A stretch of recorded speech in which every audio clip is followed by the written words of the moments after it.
Namaste and good morning, students. In the last lecture on carbohydrate, I am present against you. The topic for the discussion today are the polysaccharides.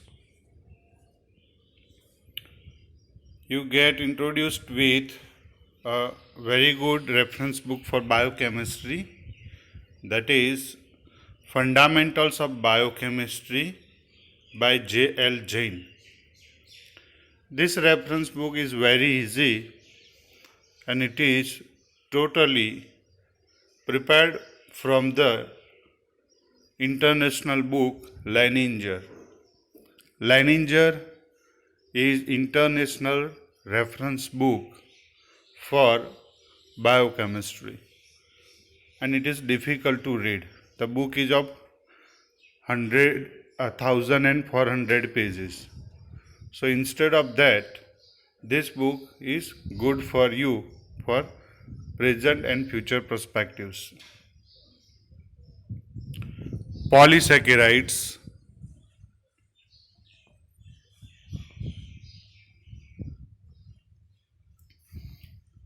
see in the figure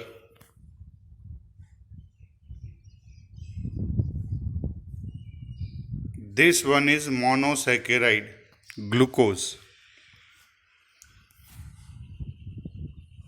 fructose and galactose.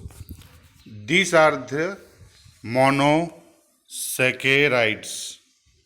These are the monosaccharides. Then these two monosaccharides join together, then they produce disaccharide with 1,2 glycosidic bond. Then glucose and galactose bind together and it develops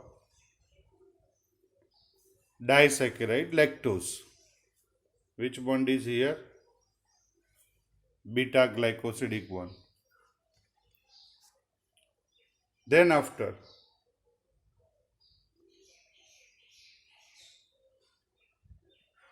one glucose molecule, second glucose, third glucose, fourth glucose, when they join together in a chain, it is known as the polymer. It is known as the polymer. You can see these are all the polymer of glucose. So it is known as the polysaccharide. They are known as the polysaccharide. What is the difference in these polysaccharides? Try to find out the difference. The difference is here. Beta bond and alpha bond. Alpha bond. Starch, you are all aware with. Starch is present in wheat, rice, barley, millet, potato, sweet beet. तो जो आप हर रोज खाते हो, biscuits, bread, pav, so everything is made up of starch. आपने देखा है मैदा, the flour, it is nothing but the starch powder. You are also aware with the corn flour. तो ये सब स्टार्च है. सेल्यूलोज, वो भी आपने देखा है. आपके सामने जो लकड़ी होगी, पेपर, कॉटन, वुड मटेरियल है जो भी, it is nothing but the cellulosic material. So cellulose having the beta bond, starch have a alpha bond. Third one is the glycogen. Glycogen is the polysaccharide produced in our bloodstream, in our body and liver through the process known as the glycogenesis. So whenever you eat, the excess of glucose which is not required in our body, it is start to polymerize in our blood. So we see the every detail what is available on starch, cellulose, glycogen and other polysaccharide in this lecture. Is it?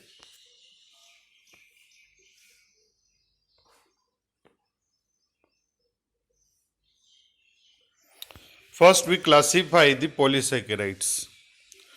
The polysaccharides are mainly categorized into two category: homopolysaccharide and heteropolysaccharide. Homopolysaccharide and heteropolysaccharide. What mean by homopolysaccharide? You can see these all are yellow in color. This is all are in yellow color. Means on hydrolysis, the polysaccharide yield a single kind of sugar. It is known as homopolysaccharide. जिसका degradation करने पर सिर्फ आपको एक ही तरह की sugars मिलेगी. मतलब कि वो पॉलीसैकेराइड एक सिंगल टाइप की शुगर से बना है, जैसे कि स्टार्च, ग्लाइकोजन. तो ये दोनों ही कैसे एग्जाम्पल्स है? होमोपॉलीसैकेराइड. उनमें हर एक मॉलिक्यूल्स, हर एक मोनोमर वो क्या है? ग्लूकोज है. तो this is the homopolysaccharide. On other side heteropolysaccharide. Hetero means a different. तो जिसका डिग्रेडेशन करने पर on upon hydrolysis the polysaccharide yield two or more than two type of monosaccharides. They are said to be heteropolysaccharides. So here you can see that one is pink, blue, pink, blue, pink, blue means glucose, fructose, glucose, fructose, glucose, fructose, or glucose, fructose, xylose, glucose, fructose, xylose, glucose, fructose, xylose. तो दो तरह की, तीन तरह की अलग अलग sugar in a repeating form joined together. We have seen this example in a structure of peptidoglycan.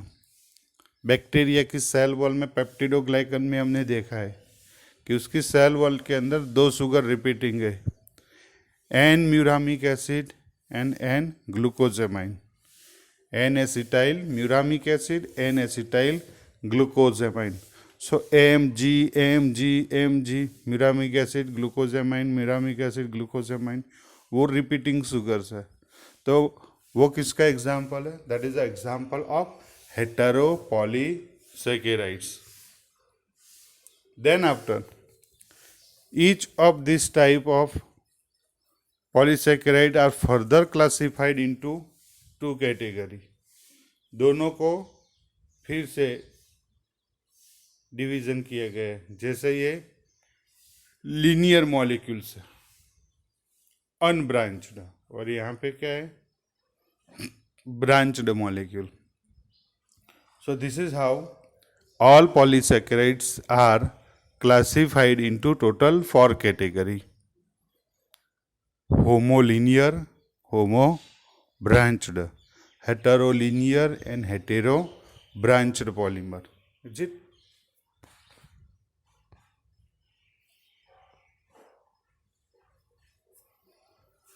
Polysaccharide. First try to define.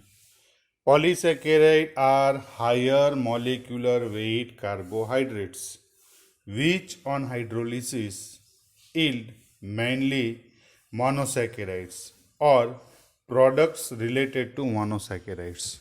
Product related to monosaccharide means disaccharide, disaccharides, oligosaccharides. So upon degradation, on the basis of the enzyme action, the whole long chain polymer, the chain may contain 5,000 unit to 50,000 unit. So in this unit, it is not possible to degrade directly 1,1,1 sugar. First, the whole polymer is degraded to fractions, oligo. Then after, di, tri, tetra, and finally it converts to monosaccharides. They may be regarded as polymeric anhydride of simple sugar. What is another definition of polysaccharide? Polymeric anhydrides of simple sugar. Why anhydrides? So glycosidic bond release the water molecule. The great majority of carbohydrate of nature occur as a polysaccharides. Mostly हम जो भी देखते हैं तो उसमें starch है या cellulose है, काइटिन है, पैक्टिन है, लिग्निन है, this way.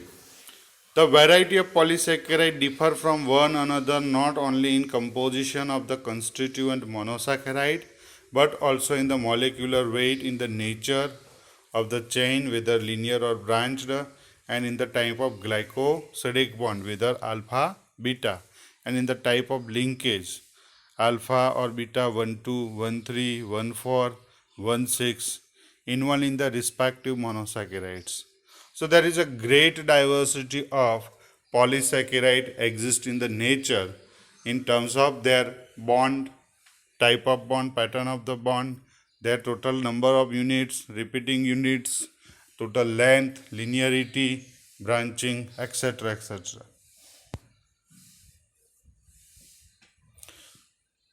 Polysaccharide may be distinguished into homopolysaccharide, means homoglycans, which yield on hydrolysis a single monosaccharides. So this is the definition of homopolysaccharide. Homopolysaccharide which yield a single type of monosaccharide, and heterosaccharide which produce mixture of monosaccharide on hydrolysis.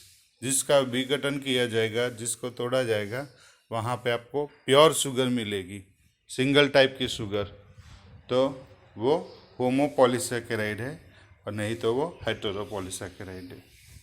Based on their functional aspect हम polysaccharide को दूसरी तरह भी classify कर सकते हैं. एक के उसका प्रयोजन क्या है, उसका यूजेस क्या है. One is for nutrition polysaccharide. जो न्यूट्रिशनल पॉलीसैकेराइड्स है जिसको हम खा सकते हैं, डाइजेस्ट कर सकते हैं, जैसे पोटैटो, गेहूँ, राइस. तो ये जो स्टार्ची ग्रेन्स है और वेजिटेबल्स है जिसके अंदर स्टार्च है, so they act as a metabolic reservoir of the monosaccharide in the plant and animal. Example is starch, glycogen and inulin. Inulin प्याज, लहसुन में मिला जाएगा. So starch है, ग्लाइकोजन हमारी बॉडी में रिजर्व फूड मटेरियल है. So why these are there? Because they have the alpha glycosidic bond, alpha 1,4, and our body have the enzyme amylase, तो उसको डिग्रेड करेगा. दूसरी तरफ क्या है, स्ट्रक्चरल पॉलीसैकेराइड, और we can say indigestible polysaccharide. हम लकड़ी नहीं चबा सकते, हम घास डाइजेस्ट नहीं कर सकते, कॉटन डाइजेस्ट नहीं कर सकते. सो जो सेल्यूलोजिक मटेरियल है, बराबर, हम वेजिटेबल्स खाते हैं उसमें सेल्यूलोज होता है, वो हमारी बॉडी में डाइजेस्ट होता नहीं है. They are adding the roughages and fibres in our faecal material. तो वो हमारे क्लीनिंग के लिए, इंटेस्टाइनल क्लीनिंग के लिए बहुत ज़रूरी है. वो डाइजेस्ट नहीं होता. और जो गाय, भैंस, बफेलोज होगी, वो घास खाती है, तो उनके अंदर भी वो घास डाइजेस्ट खुद नहीं करते. उनके रूमेन में रहे हुए माइक्रो ऑर्गेनिजम्स वो डाइजेस्ट करेंगे cellulose. So for the degradation of cellulose the enzyme is require cellulase, and animals can not produce cellulase, but there is a microbial cooperation. तो जो घास खाते हैं एनिमल, तो उनके बॉडी के अंदर एक अलग सा चैम्बर है स्टमक का, फोर्थ स्टमक, जिसका नाम है rumen. So they are known as the ruminant. वो आगे देखते हैं अभी. So here structural polysaccharide, they serve as a rigid mechanical structure in plant and animals. Cellulose का फंक्शन क्या है, पार्ट्स बनाना, जैसे लीफ है, स्टेम है, लकड़ी है, फाइबर्स है कॉटन के, पेपर आप जो यूज़ कर रहे हो, अब जो क्लोथ कपड़ा पहन रहे हो. So they are the tough, आपका कैनवास आप देख रहे, तो they are tough polymer, not easy to degrade. लकड़ी भी आपके फर्नीचर में यूज होता है, सालों साल चलती है। So they are the structural polymer. It is a rigid mechanical structure, strong material है। तो वो कौन से है एग्जाम्पल्स? तो सेल्यूलोज है, दूसरा pectin, chitin, hyaluronic acid, chondroitin. तो ये सारे आपको किस में पाए जाएंगे? रक्षणात्मक लेयर जिसको बोलते हैं, protective layers on the insects. Cuticle layers मिलते हैं आपको, या तो जो स्टेम है, लकड़ी है, उसके अंदर मिलेंगे आपको। So we see the examples of few polysaccharides. First see starch. Occurrence कहाँ को देखने मिलेगा? It is a reserve food material of the higher plant and found in cereals, legumes, potatoes and vegetable.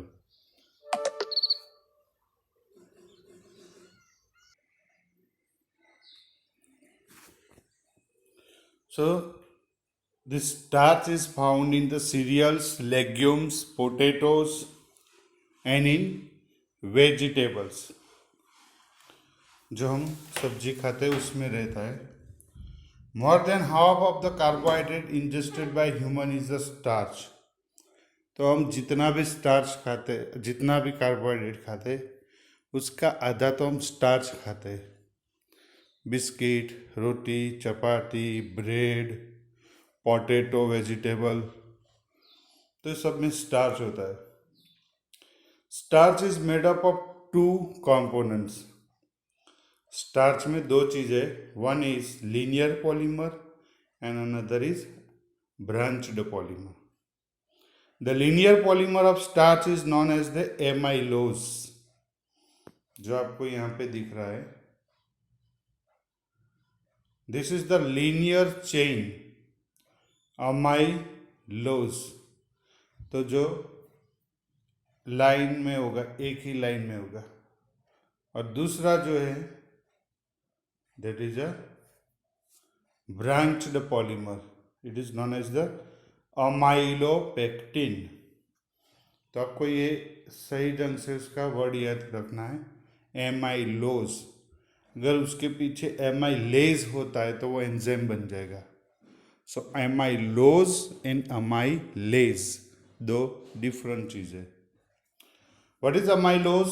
Amylose, it is a long unbranched straight chain of glucose present in the starch.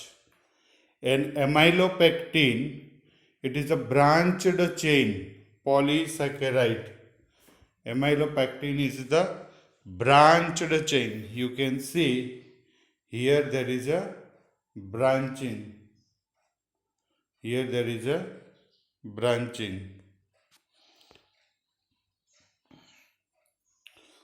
Starch naturally consists two parts. 15 to 20% is linear polymer amylose and 80 to 85% is amylopectin. So what is the major difference in the amylose and amylopectin? The difference is presence of alpha 1,6 glycosidic bond between two sugar in a branching point. जहाँ पर से branch निकलेगा वो branch point पर ये आपको joining bond मिलेगा, वो हमेशा रहेगा alpha 1,6 glycosidic bond. Except there, उसके अलावा every bond between two sugar is alpha 1 four glycosidic bond. हर एक दो ग्लूकोज के बीच नॉर्मली और most common bond is alpha 1 four glycosidic bond. This bond is broken by amylases, alpha amylase, beta amylase, gluco amylase, amyloglucosidase, maltase, ये bond उसको degrade करेंगे।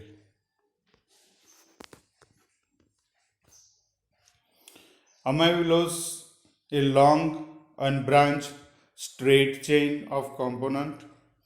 Alpha amylose or simple amylose has molecular weight range between 10,000 to 50,000.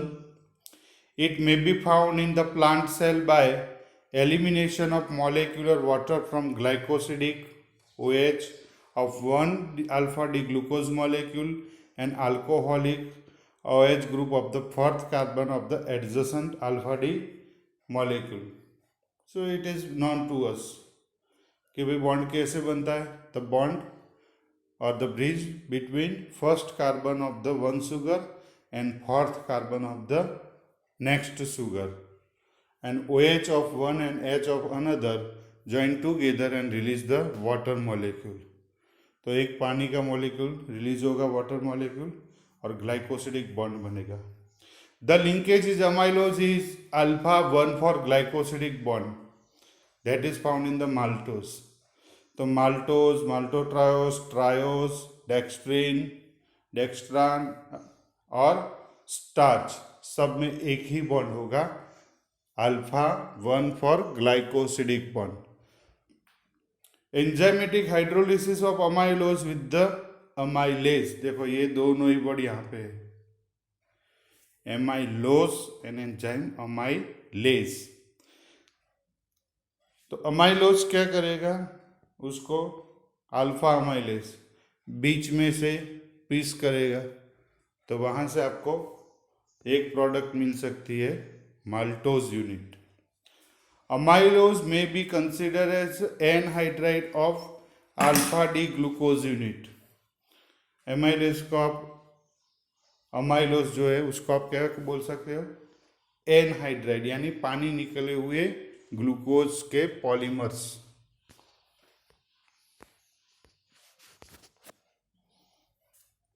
Beta amylose, amylopectin, आइसोअमाइलोज, एक ही नाम है तीनों के। It is a high molecular weight, the range of molecular weight is 50,000 to 1 lakh. These possess the same basic chain alpha 1 for glycosidic linkage that of amylose, but in addition many side chain attached to basic chain by alpha 1,6 glycosidic bond। तो ये एक important है, और glycosidic bond आपको अलग से extra होगा, that is found in the isomaltose. Isomaltose क्या है, तो ये दो शुगर अलग जब होगी सब निकल जाएगा, तो एक शुगर दूसरे शुगर से 1,6 बॉन्ड से ज्वाइंट होगी, तो उसको हम पहचानते हैं आइसोमाल्टोज। It may thus seen that the glucose unit present in each point of the branching has sub-constituent not only carbon atom 1 4 but also carbon atom 6। तो ये जो शुगर है, इस शुगर के पास 3 जॉइंट्स बने हुए, इसके पास 3 जॉइंट्स है, एक इस तरफ, एक इस तरफ और ऊपर। तो single sugar have a 3 another sugar attachment. The average chain length is about 20 four glucose. ये जो चेन है उसमें कितने ग्लूकोज होंगे, 20 four about. Amylopectin upon incomplete hydrolysis yield disaccharide isomaltose, तो वो भी है, उसमें डाइसैकेराइड मिलेंगे, जैसे उसमें हमको माल्टोज मिलते थे, यहाँ पे आइसोमाल्टोज मिलेंगे। Starch is a white soft amorphous powder, lack sweetness, cornflour हम खाते हैं, स्वीट नहीं होता। It is insoluble in water, alcohol and ether at ordinary temperature. आपको एक ठंडे पानी में जो आटा है उसको मिला के हिलाना है, वो सॉल्यूबल नहीं होगा, बराबर। उसको या गर्म करो तभी वो सॉल्यूशन ट्रांसपेरेंट बनेगा। The specific rotation of starch is plus 196 degree in a okay. The microscopic form of the starch grain is characterized of the source of the starch। तो आपने 11th में शायद प्रैक्टिकल किया होगा कि आलू में से कुछ जूस निकाल के उसको आयोडीन से स्टेन करके माइक्रोस्कोप में देखे होंगे, जो स्मॉल ग्रेन्यूल्स दिखेंगे आपको स्टार्च के। Starch on partial hydrolysis by boiling with water under pressure at 250 break down into large fragments called dextrins। तो डेक्सट्रिन्स क्या है? पार्शियल डिग्रेडेशन स्टार्च के लॉन्ग चेन, ओलिगोसैकेराइड से लंबे और पॉलीसैकेराइड से कम, इज इट? तो डेक्सट्रिन्स है। Starch when extracted from the granules with the hot water forms the turbid colloidal solution.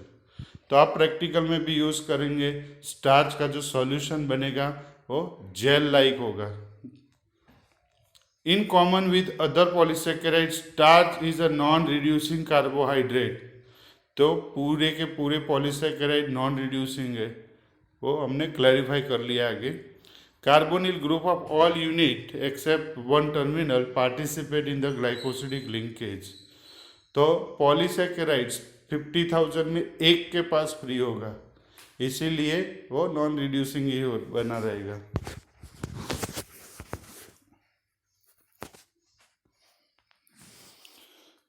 Amylase enzyme जो स्टार्च को डिग्रेड करते हैं, तो वो एक नहीं होते, there are several amylases. First common amylase is there alpha amylase. Alpha amylase का मेन काम क्या है? It is endo acting enzyme. जो मेन पॉलीमर है उसको रेंडमली बीच में से ब्रेक डाउन करना, that's why it is endo acting. वो चेन के बीच में एक्ट करेगा, इट इज एंडो एक्टिंग, और फ्रेगमेंट्स रिलीज करेगा, डेक्सट्रिन्स बनवाएगा। जो ब्रांच के चेन्स है उसको डिग्रेड करने के लिए जो एंजाइम है उसका नाम क्या है? Beta amylase. तीसरा क्या है? एमाइलो ग्लूकोसिडेज। वो एंड्स जो है वहां से सिंगल सिंगल शुगर रिलीज करेंगे, they produce the glucose syrup. यहाँ पे ये गलत लिखा है, यहाँ पे उसका नाम आता है पुल्युलानेज। सो पुल्युलानेज जो एंजाइम है वो ये बॉन्ड डिग्रेड करेगा, बॉन्ड 1,6 ग्लाइकोसिडिक बॉन्ड। तो ग्लाइकोसिडिक बॉन्ड तोड़ने वाला एंजाइम्स जाने जाएंगे D branching enzyme, D branching enzyme.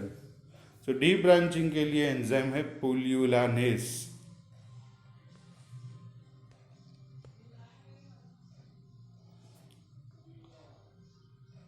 ये सारे एंजाइम्स है जिसके आप पढ़ना है। Alpha amylase, alpha amylase is a found in digestive tract of animal in saliva and pancreatic juice. हम कुछ भी चबाते हैं तो ऐसे ही खाना नहीं चाहिए, हमारे जो हर खाने के अंदर सलाइवा मिक्स होना चाहिए। सलाइवा बाइट के अंदर मिक्स होने से क्या होगा? उसमें अमाइलेज एंजाइम जाएगा जिसको हम बोलते हैं डायास्टेज। तो जो डायास्टेज है, जो पार्शियल डाइजेशन है, वो अपने मुंह के सलाइवा से ही स्टार्ट हो जाएगा। उसके बाद आगे इंटेस्टाइन में से जाने से पहले पेनक्रियाटिक जूसेस मिक्स होंगे फूड में, तो वो जूसेस में भी अमाइलेज होता है। और उनका काम क्या है? They hydrolyse the linear amylose chain by attacking alpha 1 for linkage at random, and chains degraded and produce the mixture of maltose and glucose. दूसरा एंजाइम है beta amylase. They are found in the plant and they attack the non-reducing end of the amylase to yield the successive units of maltose. तो beta amylase का degradation से 2,2 glucose molecule release होते हैं। तो उसका product बनेगा maltose syrup और malt syrup, जिसका मेन कॉन्स्टिट्यूशन होता है maltose. Amylopectin also be attacked by the alpha and beta amylases, but alpha 1 for glycosidic bond near the branching point in amylopectin and alpha 1,6 bond itself are not hydrolyzed by the enzyme. So to degrade the alpha 1,6 bond, you require debranching enzyme. So alpha 1,6 glucosidase can hydrolyze the bond. So alpha 1,6 glucosidase, that is a pullulase, which degrade the this branching bond 1,6. Then starch is readily hydrolyzed by mineral acid with final product of the glucose. हम starch को enzyme के अलावा भी digest कर सकते हैं. अगर उसमें आप HCl डालो, H2SO4, नाइट्रिक एसिड डालो, बराबर, तो भी स्टार्च डिग्रेड होगा. स्टार्च डिग्रेड होने पर क्या होता है? नॉर्मली स्टार्च आयोडीन के साथ वायोलेट कलर देता है, डार्क ब्लू और वायोलेट कलर.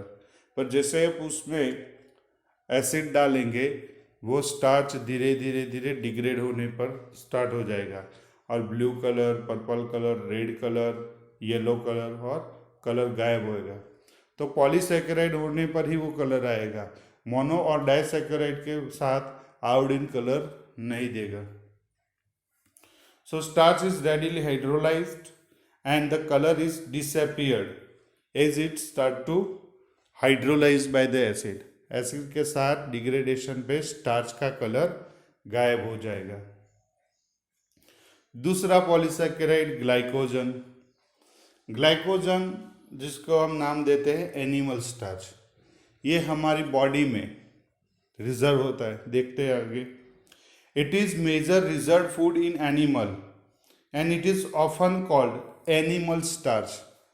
एग्जाम के लिए आपको याद रखना है animal starch.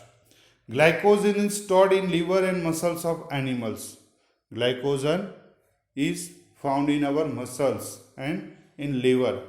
The synthesis of glycogen takes place in the liver after digestion of the food. आप जो भी खाना खाते हो उसमें डाइजेशन हो के पूरी शुगर जो होती है ब्लड में चली जाती है, और ब्लड लीवर में वो एक्सेस शुगर है जो भी, उसका कन्वर्जन क्या करेगी?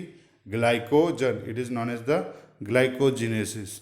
And this glycogen continuously supply the glucose for your body when you are not eating. जब आप नहीं खाते तब आपकी बॉडी को ग्लाइकोजन हमेशा ग्लूकोज डिस्ट्रीब्यूट करता है through the process known as the glycolysis. तो ग्लाइकोलाइसिस से शुगर रिलीज होंगी हमारी बॉडी में. So glycogen is stored in liver and muscles of animal. It is especially abundant in the liver where it may attain up to 7% of the weight. तो glycogen सबसे ज़्यादा होता है liver में. It occurs animal cell particles much smaller than the starch grain. Starch में एक molecules में 5,000 से 10,000 से भी ज़्यादा शुगर मॉलिक्यूल्स होते हैं. इसमें इतने ज़्यादा होते नहीं है. यहाँ पे कितने होते हैं? The chains are shorter 10 to 20 glucose. So glycogen is a branched polysaccharide. यहाँ आप फिगर्स में देख सकते हो. It is resemble to amylopectin but somewhat more glucose residue per molecule and half times में branching point. Also the chain are shorter 10 to 20 units. Hence the molecule is even more highly branched and more compact. Their difference do not alter the function behavior of the molecule to any significant extent. Its molecular weight is 122 into 10 raised to 7. Polysaccharide glycogen is a white powder more soluble in water than amylopectin. क्यों water में क्यों soluble है? Because it is found in the blood. It's readily form the suspension even in cold water. तो एक soluble भी है. Glycogen is precipitated from aqueous solution by addition of ethanol and fairly stable in hot alkaline. अगर alcohol को उसमें डाल दिया जाए तो वो precipitate हो जाएगी. It is non-reducing sugar. तो शुगर तो है नहीं, it is a polysaccharide. Gives the red colour with iodine, तो ग्लाइकोजन का आयोडीन के साथ रेड कलर आएगा, ब्लू नहीं। The red colour disappeared on boiling and reappearing on cooling, तो जैसे हम उसको गर्म करेंगे वो पॉलीसैकेराइड टूट जाएगा, रेड कलर गायब हो जाएगा, और ठंडा होने पर वो पॉलीसैकेराइड फिर से बनेगा और रेड कलर वापस आएगा।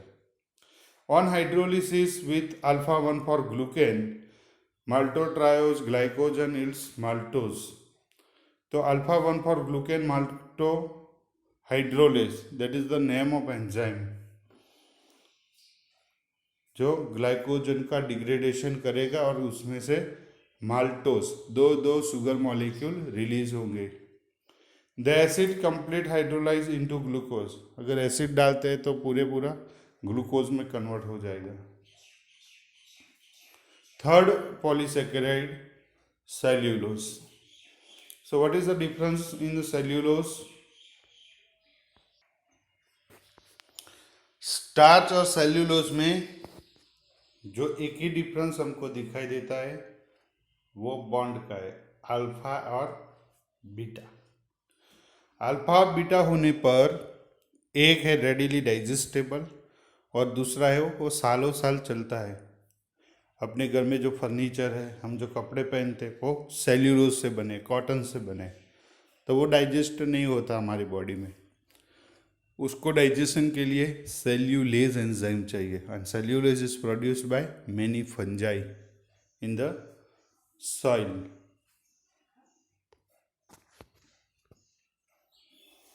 Polysaccharide cellulose, it is present in all land plants, जो जमीन पर जितने भी प्लांट्स है सब में सेल्यूलोज है। It is completely lacking in meat, egg, fish and milk, ये जो फूड है उसके अंदर सेल्यूलोज 0% होगा, meat, egg, fish and milk. Cellulose occur in a cell wall of plants where it contribute major way to structure the organism. Cellulose का function क्या है? It is a structural polymer, वो cell wall बनाएगा, जो plant है उसको strengthen करेगा, वो फाइबर्स बनाएगा कॉटन के, तो it is a structural polymer. Plant residue in soil consist 40 to 70% of cellulose. जितने भी ऑर्गेनिक कचरा है तो उसमें 40 to 70% वो स्टार्च रहता है, जिसका डिग्रेडेशन नहीं रहता। फॉरेस्ट में हर रोज लीफ गिरते हैं, तो फॉरेस्ट में जो भी कचरा जमा होगा, नेचुरल वेस्ट, वेजिटेशन बोलेंगे उसको, उसमें से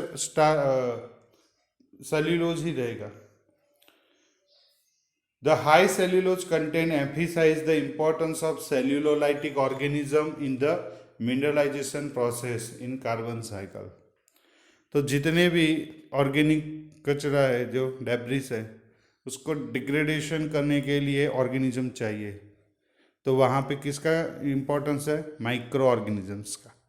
सो to maintain the carbon cycle, the supply of carbon, this bound carbon should be degraded. So cellulose is degraded by cellulolytic fungi, protozoa and anaerobic bacteria, which release the glucose molecule and make the soil fertile.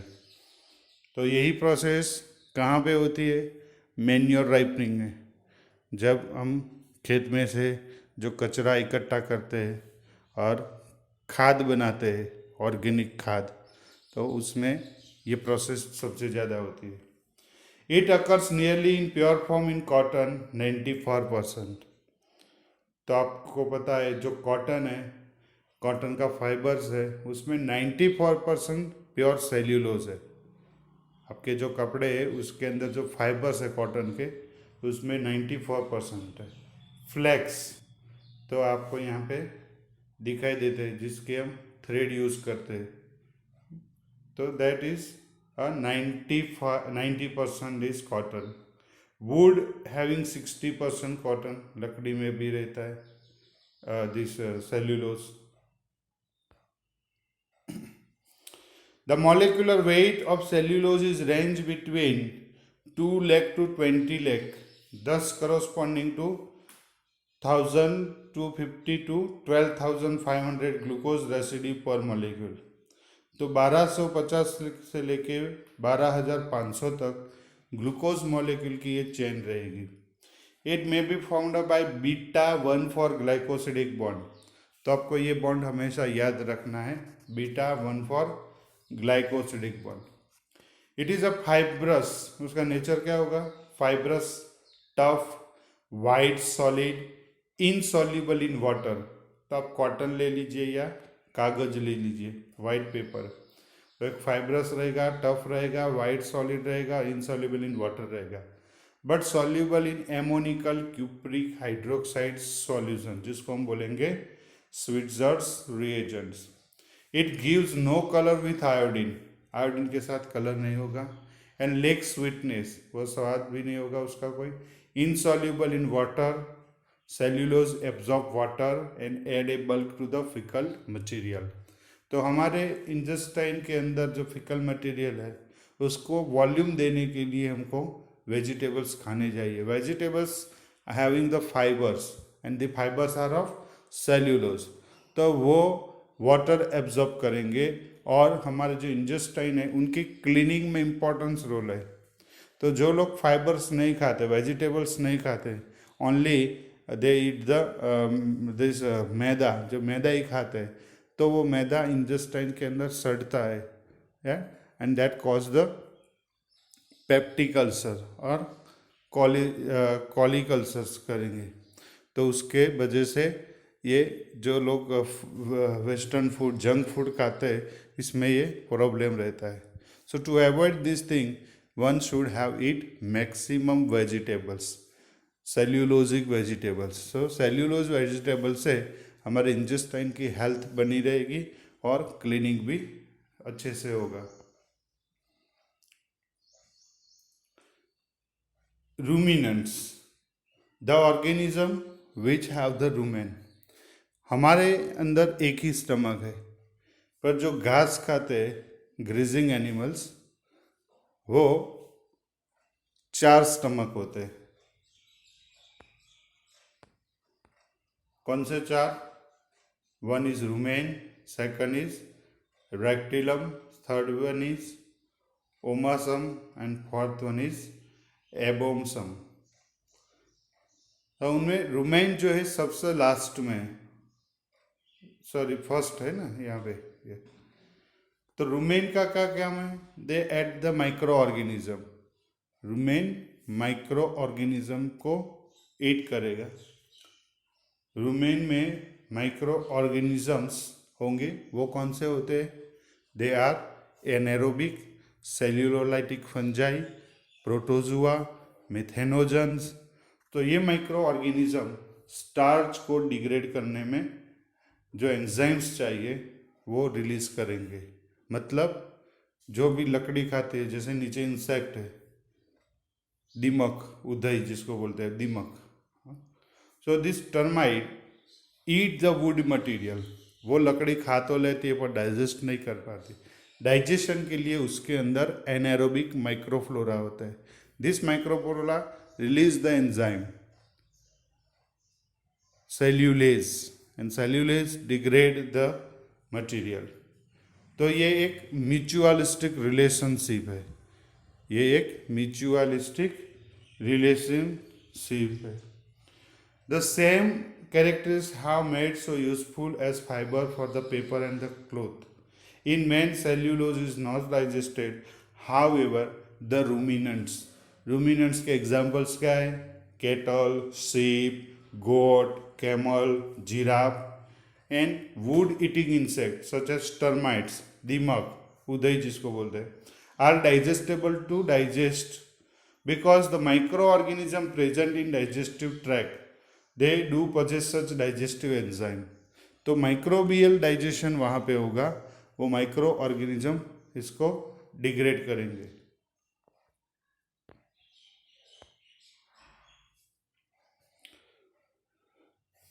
उसके बाद जो fungi है, wood rot fungi and bacteria, they produce cellulase.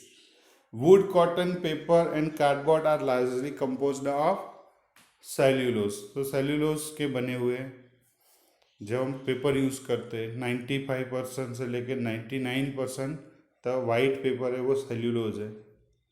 फिर cellulose का synthesis किया जाएगा chemical के साथ, तो उसमें से बनता है rayon. Rayon is the made from cellulose by dissolving the material into NaOH and CH2। तो वो रेयन जो है उसका क्लॉथ बनेगा। फिर cellulose nitrate are used in explosive in lacquers, celluloid and collodions. Cellulose acetate paper बनेगा जिसका photography में यूज़ होता है, पैकिंग मटेरियल में यूज़ होता है, फिल्टर पेपर में यूज़ होता है। तो बॉटमैन पेपर, फिल्टर पेपर बनता है वो सेल्यूलोज से बनेगा, प्योर सेल्यूलोज में बनेगा। So this are the application of cellulose. उसके बाद थोड़े छोटे छोटे एग्जाम्पल्स हम देख लेंगे। पेक्टिन का नाम हमने सुना, we have seen the word. What is pectin? Pectin is a polysaccharide of galacturonic acid. Galacturonic acid, ऐसे क्यों? तो आपको ये एक्स्ट्रा फंक्शनल ग्रुप दिखेंगे जो नहीं होते। यहाँ पे नॉर्मली क्या होता है CH2OH, पर उसके बजाय यहाँ पे क्या है COOH। और दूसरा क्या फंक्शनल ग्रुप है नीचे OH होता है, तो वहाँ पे COOCH3।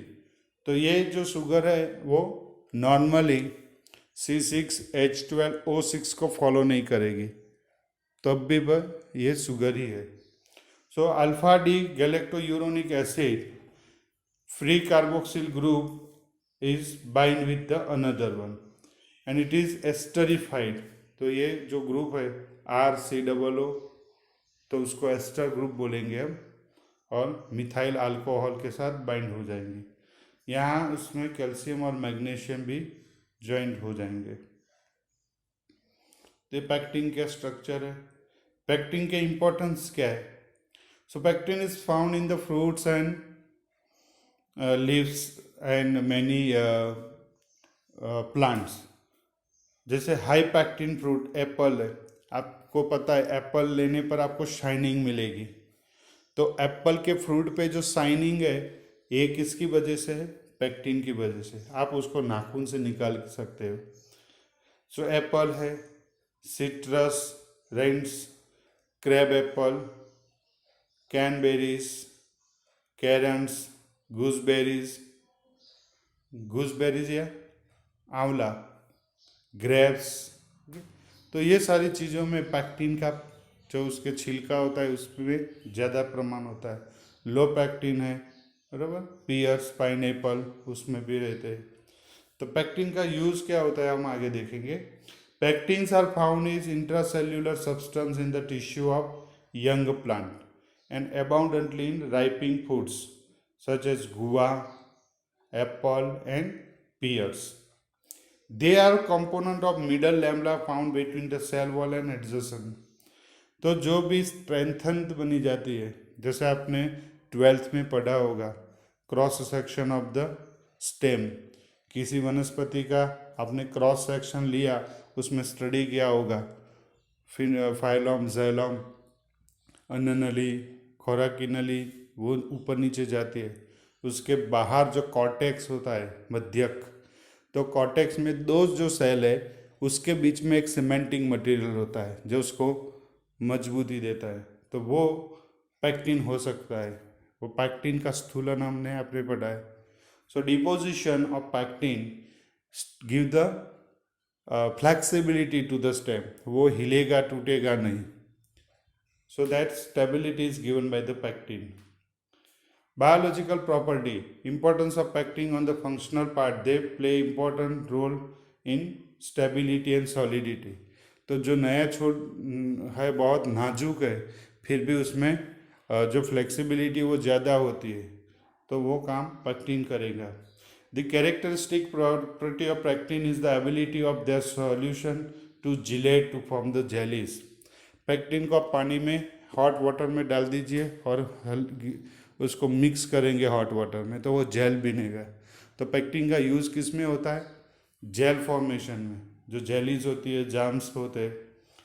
Pectins with sugar furnish the gelling characteristics of the jellies and preserve made them from the food. तो आप जाम और जेलीज खाते हो तो उसमें पेक्टिन एडेड होता है, जिसकी वजह से आपको वो कैसा सॉफ्टी और क्रिस्पी रहेगा. One more is a chitin. Chitin हमने कहाँ पे सुना है? It is found in the cell wall of fungi. Fungi की सेल वॉल काइटिन से बनी है. So chitin is closely related to cellulose. Chitin में क्या है? सेल्यूलोज में ग्लूकोज होता है, काइटिन में ग्लूकोज एमाइड और एसिटेमाइड होता है, फंक्शनल ग्रुप साइड चेन में, रिंग में. So alcoholic OH of one carbon atom 2 of beta D glucose unit is replaced with N-acetyl amino group. तो हमने सुना था N-acetyl muramic acid, N-acetyl glucose amine. तो जो N-acetyl ग्लूकोज एमाइन है, जो पेप्टिडोग्लाइकन में होता है, वो इधर काइटिन में होता है. It is a structural polymer. Chitin का काम क्या है? सेल वॉल बनाना. किसकी? इंसेक्ट्स की होती, फिर फंजाई है. तो it is a structural polymer. Chitin pronounce stability based on hydrogen bonding on N-acetyl side chain. तो सेल्यूलोज के तरह chitin is indigestible by the vertebrate animal. तो काइटिन डाइजेस्ट नहीं होता. काइटिन कहाँ पर होता है? So chitin is the most abundant polysaccharide of nature after cellulose. हम काइटिन को जानते नहीं, but it is the second most polymer of nature after cellulose. Cellulose के बाद या इसका सबसे ज़्यादा अमाउंट है. It is one of the most abundant biopolymer on the earth. It is found in fungi principally among the arthropod keeps and insect. वो fungi में होता है और क्रेप्स एंड इंसेक्ट. तो ये उनकी जो स्किन है, क्यूटिकल लेयर है, बराबर, तो वो क्यूटिकल लेयर काइटिन से कवर होगा. The armour of the crabs and exoskeleton, जिसको हम क्यूटिकल लेयर्स बोलते हैं, बाह्य कंकाल. तो जो छोटे क्रैब्स है, इंसेक्ट्स है, उनके बाह्य कंकाल जो शाइनिंग होते हैं. जैसे आपके घर में कॉकरोच निकलेगा तो कॉकरोच की आपके स्किन देखनी है, उसके ऊपर कुछ लैमिनेशन किया हुआ ऐसा लगेगा. सो जो शाइनिंग पोर्शन है वो काइटिन क्यूटिकल का है. Of insect consist mostly of chitin and some protein. The excellent mechanical properties of insect skeleton are due to chitin. तो वो उसको रेजिस्ट करेगा, पानी में उसको प्रोटेक्ट करेगा. The chitin framework of lobster and crab shell is impregnated and harden with calcium carbonate. तो जो लॉबस्टर्स है, झींगा और क्रैब्स है, उसमें तो काइटिन के साथ सॉल्ट्स भी मिलेंगे, कैल्शियम कार्बोनेट, तो उसको टफ बनाएगा वो. On hydrolysis with mineral acid chitin yield 2 product. Chitin के डिग्रेडेशन पे हमको क्या चीज़ मिलेगी? Glucosamine and acetic acid. Glucosamine is a important component of some glycoprotein such as saliva. तो हमारे सलाइवा जो है, मुंह में जो सलाइवा, उसमें अंदर ये ग्लूकोज एमाइन रहेगा. और काइटिन को डिग्रेडेशन के लिए क्या एंजाइम चाहिए? Chitinase from the gastric juice of snail from bacteria. So snail का फोटोग्राफ्स देख रहे हो, इसका जो डाइजेस्टिव जूस है उसमें काइटिनेज है. So it can degrade the chitin and decompose the chitin to N-acetyl glucosamine. Last sugar है inulin. Inulin is a storage material of carbohydrate in the family of compositae. तो compositae family जिसके examples है लहसुन, onions, okay, प्याज. तो वो जो हम खाते हैं उसके अंदर ये reserve food material carbohydrate inulin. Inulin is stored in the tuber of dahlia and artichoke and in the root of dandelion. तो आप स्किन में देख सकते हो डेंडोलिन.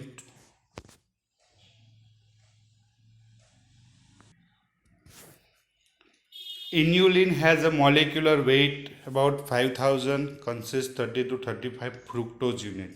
देखो यहाँ पे क्या है, इन्यूलिन किसका पॉलीसेकेराइड है, फ्रुक्टोज का. It is join together by beta 2 1 और 1 2 फ्रुक्टोसिडिक लिंकेज. तो ये ग्लाइकोसिडिक का नाम ही है फ्रुक्टोसिडिक, क्योंकि फ्रुक्टोज में क्या होता है, सेकंड कार्बन पे कीटोन होता है, और यहाँ पे दोनों ही शुगर क्या है, fructose plus fructose. On complete hydrolysis by dilute acid you will get the fructose.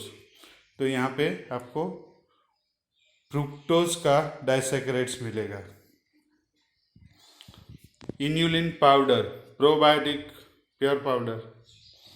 तो ये आपको देख सकते हो, polysaccharide, inulin and polymer of fructose. It is a white tasteless powder insoluble in cold water. It is easily dissolved in warm water and produce colloidal solution. Colloidal, जिसको आप कलिल द्रावण बोलते हैं, कॉलोइडल सॉल्यूशन में क्या होगा, एक बार सॉल्यूशन बन गया तो उसके बाद वो क्लियर नहीं होगा, कितने भी साल उसको रखो ऐसे ही. Inulin solution does not give any colour with iodine and it is a non reducing. Sugar नहीं है, ये पॉलीसेकेराइड है. और एक एग्जांपल पेप्टिडोग्लाइकन, जिसमें 2 पॉलीमर शुगर है, N acetyl glucosamine and N acetyl muramic acid, और उसमें प्रोटीन पॉलीपेप्टाइड चेन्स होती है. And it is the polysaccharide of cell wall of bacteria, peptidoglycan. Agar हमको यूज़ करना है, agar is the cell wall material of algae, और उसमें से इसको प्यूरिफाई किया जाएगा, जिसको हम बोलते हैं agarose. Agarose is a polysaccharide of galactose. 2 तरह के गैलेक्टोस है, तो वो गैलेक्टोस का पॉलीसेकेराइड का यूज किस में होगा, agarose gel electrophoresis. Is it? So with this one I would conclude the whole topic carbohydrate. तो ये 5 लेक्चर में कार्बोहाइड्रेट की जितनी इन्फॉर्मेशन आपको ज़रूर थी आपके सिलेबस में, वो आपको दी गई है. You have to see the video repeatedly और इन पार्ट. आपको धीरे धीरे सब पढ़ना है, बारी बारी पढ़ना है. So you will get everything. Is it? Thank you very much for watching the video.